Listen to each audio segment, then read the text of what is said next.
South Korea's Prime Minister tells me is not worried over rising tensions with Pyongyang, even though North Korea's leader Kim Jong-un recently declared the South the principal enemy and said he would no longer seek reconciliation. I sat down with the Prime Minister here in Davos.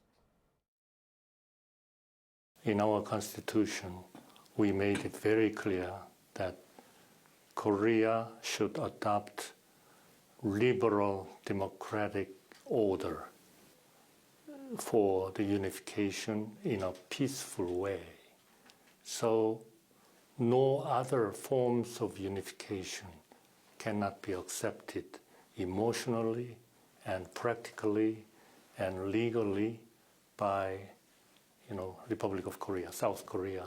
But maybe North Korea may think otherwise.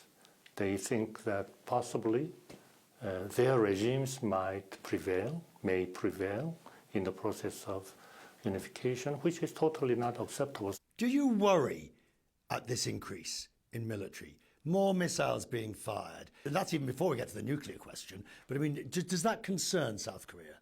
Well, without those kind of provocations, the situation might be better. But we are not so much worried because we are so much accustomed to what they have been doing.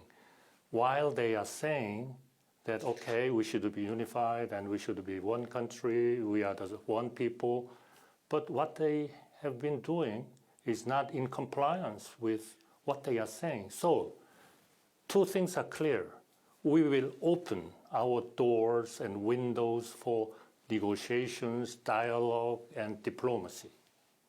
But up to now, North Korea have never accepted in a very, very serious way. So what we will do in between is that no options but to make clear deterrence capabilities for us to deter their threats and dissuade them to, not to proliferate, and also, persuade them to have more interest in dialogue and diplomacy. Normally I would hesitate before inviting one leader to comment on an election in another country. But if it looks likely that Donald Trump is the nominee and possibly the next US president, that has huge ramifications for the North-South Korea relationship. Well, the leader of the United States is so powerful and important for the global community, not only for Korea. So certainly, we hope that everything, whoever is elected in the election, our relations between Korea and the United States will be still on the same page. And I expect that kind of phenomenon to continue. Korea and the United States is not just a normal relationship. It's a blood-forged relationship. And we have the 70 years of one of the most successful alliance. So in the next 70 years, we expect them to continue. The whole area is sort of in ferment in some sense. What role do you see that South Korea can play when it comes to issues like Taiwan, China?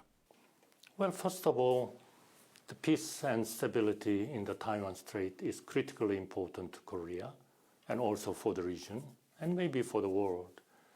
And I think that the China and Taiwan will find some solutions for maintaining peace and stability in the region.